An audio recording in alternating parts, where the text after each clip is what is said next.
এরপর আমাদের আরেকটি বিভাগ আমাদের বলছেন যে আমাদের আমির জামাত 24 সালে 6 ডিসেম্বর এসেছিলেন, তার ভাষণের মধ্যে তিনি কথা বলছেন কুমিল্লা কেন বিভাগ দেওয়া হবে না, কুমিল্লা নামেই বিভাগ দিতে হবে।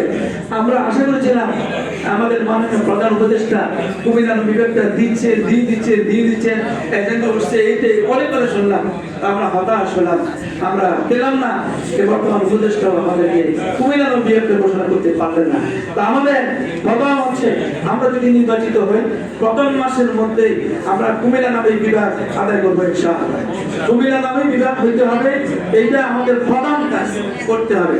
এবং আমাদের রাস্তাঘাট কালভার্ট জলাবদ্ধতা সহ যে সকল সমস্যা আছে এই সমস্যাগুলো আমরা যদি সকলে আন্তরিক হই, আমরা যদি সবাই যদি একত্রিত হই, ঐক্যবদ্ধ হই, এগিয়ে আসি মনের দিক থেকে পরামর্শের দিক থেকে, তাহলে আশা করি আমাদের কুমিল্লা আশা করি একটি সুন্দর কুমিল্লা, একটি মডেল কুমিল্লা, একটি আধুনিক কুমিল্লা রূপান্তরিত করতে পারবো ইনশাআল্লাহ।